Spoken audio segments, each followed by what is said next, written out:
Okay, let's dive into this. Welcome back to The Explainer. Today, we're going to unpack what is, honestly, one of the most staggering, cinematic, and just flat-out brilliant military clashes in human history.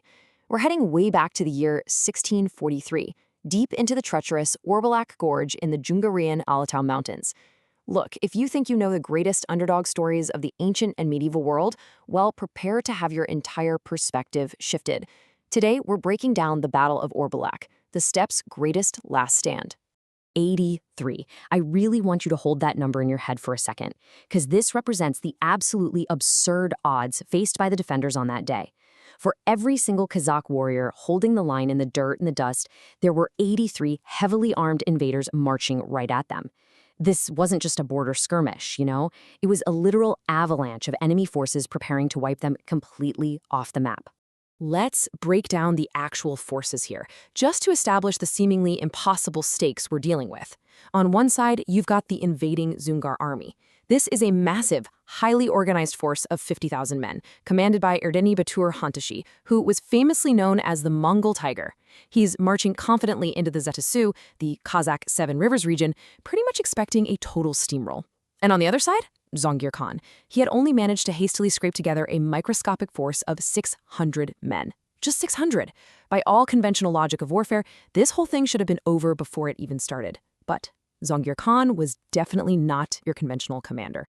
Which brings us right to Act 1, building the kill box.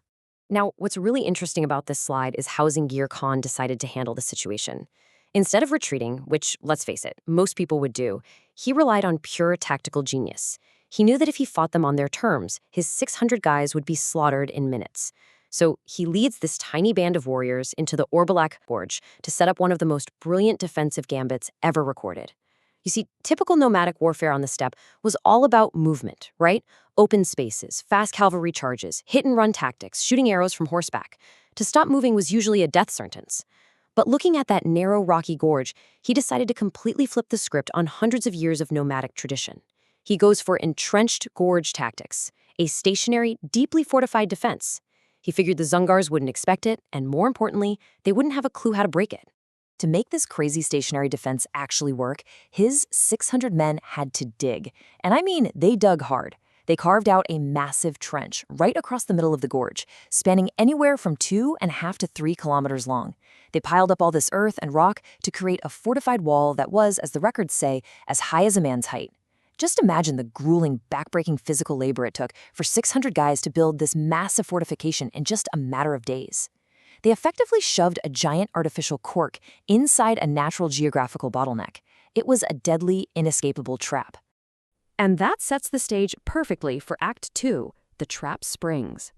You can literally feel the tension building here. The massive 50,000-strong Dzungar vanguard is marching through the mountains. They're arrogant, they're overwhelmingly confident, and they're moving fast. They march right into the mouth of the Orbulak Gorge, completely blind to the fact that they're walking into the jaws of a meticulously designed nightmare. Let's break down the brutal mechanics of how Zhangir's ambush actually played out. Step 1. The natural terrain immediately funnels this vast Dzungar army into an incredibly narrow space. Boom. Their 83-1 numerical advantage, completely neutralized. They're packed in shoulder to shoulder. Step 2. They hit that unexpected trench wall. They can't advance over it. And because thousands of their own guys are blindly pushing from behind, they can't retreat either. They're completely paralyzed. And then, step 3, Zhangir Khan unleashes absolute hell. The real shock factor of this moment was Zhangir Khan's secret weapon. Guys, this wasn't just a barrage of arrows. This was the very first mass use of firearms by Kazakh warriors in history. His 600 men were equipped with matchlock muskets, and firing from behind those high, prepared earthworks, they didn't just shoot wildly into the crowd. They fired in highly disciplined, coordinated volleys. Imagine the deafening roar of hundreds of muskets echoing off those tight canyon walls. In mere minutes, hundreds of Dzungar vanguard troops drop. The psychological shock, mixed with a devastating physical toll, just spread pure, unfiltered panic through the invading ranks.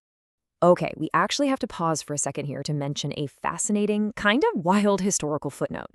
Some sources claim Zhangir Khan also whipped out medieval chemical warfare. Legend has it they deployed something called sasikteke.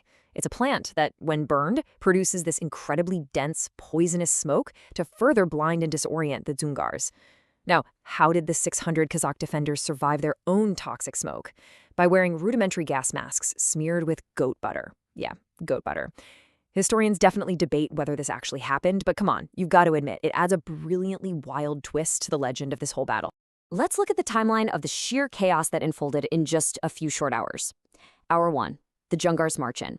Hour 2, the trap springs, and mass volley fire erupts.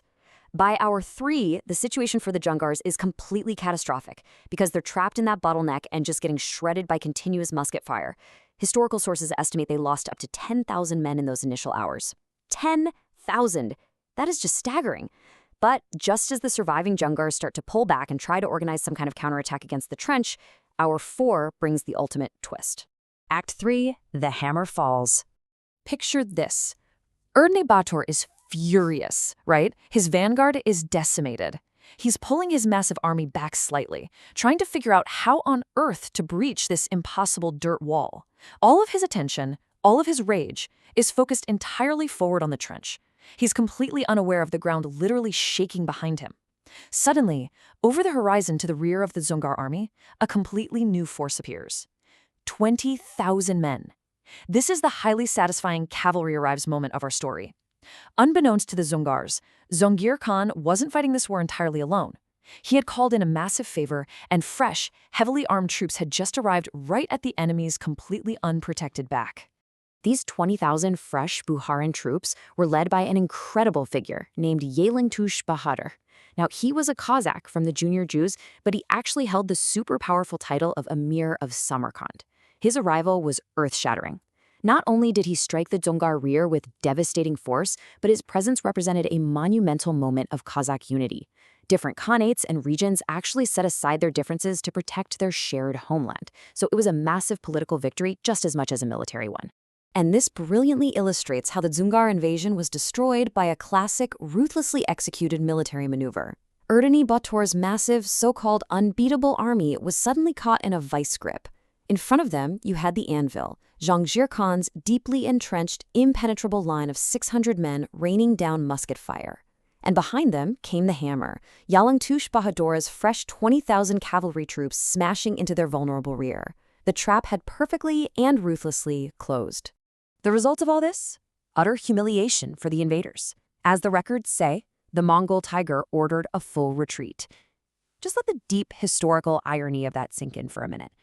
The Dzungar ruler had marched in boasting the absolute future of steppe warfare. He had gunpowder, he had advanced artillery, he literally even had Russian military advisors with him. Yet he was entirely outsmarted, outmaneuvered, and forced to flee the battlefield in total disgrace by a fraction of his numbers. So let's talk about the legacy of Orbulak. Now, you might be thinking, okay, this sounds like a Hollywood script, it's kind of too good to be true. But actually, these events are heavily corroborated by contemporary Russian historical records from Tobolsk governors. They're detailed by 19th century historians like A.I. Levzhin and deeply analyzed by modern experts like Kazakh historian Vilgaliev. The impossible odds were real. The strategy was real. So the crucial point is that technology and brute force don't always win battles. Terrain and tactics do. Zhangir Khan looked at a 50,000-man army with superior tech, and instead of giving up, he used the geography of the Earth itself and the element of surprise to completely neutralize their advantages. It's honestly a masterclass in asymmetrical warfare. What you should really take away from this is the profound impact of the aftermath. Now, this single battle didn't miraculously end the century-long Dzungar threat. Those brutal wars actually continued until the Dzungar Khanate was eventually destroyed by the Qing Empire in the 1750s. But Orbulak bought the Kazakhs something invaluable: time. It famously saved the Kazakh Khanate from immediate annihilation. It's a battle so deeply revered today that in 1993, a monument was erected directly on the battlefield. And in 2015, they staged this epic, massive reenactment for the Kazakh Khanate's 550th anniversary.